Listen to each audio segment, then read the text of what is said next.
Le pont du Larivot, une structure aujourd'hui sous-dimensionnée au trafic routier guyanais.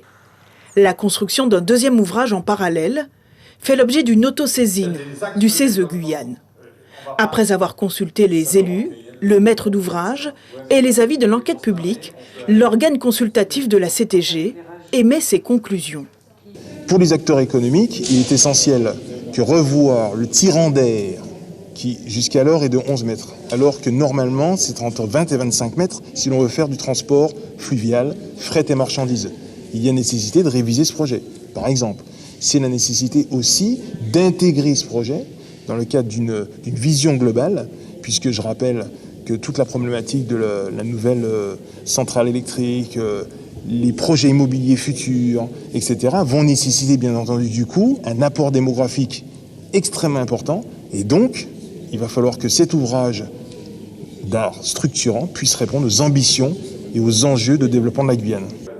Le Conseil économique, social, environnemental, de la culture, de l'éducation de Guyane recommande également la réalisation d'un pont à 2 fois 2 voies, mais aussi de poursuivre le doublement de la RN1 jusqu'à Kourou, des préconisations présentées au monde civil et économique qui n'ont pas manqué de réagir. Il faut savoir qu'en créant le nouveau pont, nous allons encore polluer la rivière de Cayenne.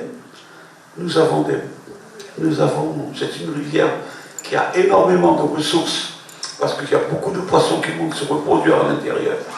Si on fait une fois, on ne fait pas 2 fois. La vraie problématique de la Guyane, c'est qu'on ne se projette pas à 20, 30 ou 40 ans. On se projette là, à demain, à un jet de pierre. Mais ce n'est pas un jet de pierre. Se projeter pour façonner différemment les grands projets structurants de la Guyane. Pour le CESE Guyane, ce deuxième pont est déjà obsolète. Le pont originel, qui a normalement une vocation à tenir entre 10 et 30 ans, il va falloir penser à un troisième pont. 10 ans, ça passe vite. Permettez-moi de vous dire, aujourd'hui, la vision d'une société de demain, c'est pas 10 ans. C'est 30 ans, c'est 20 ans, c'est 50 ans.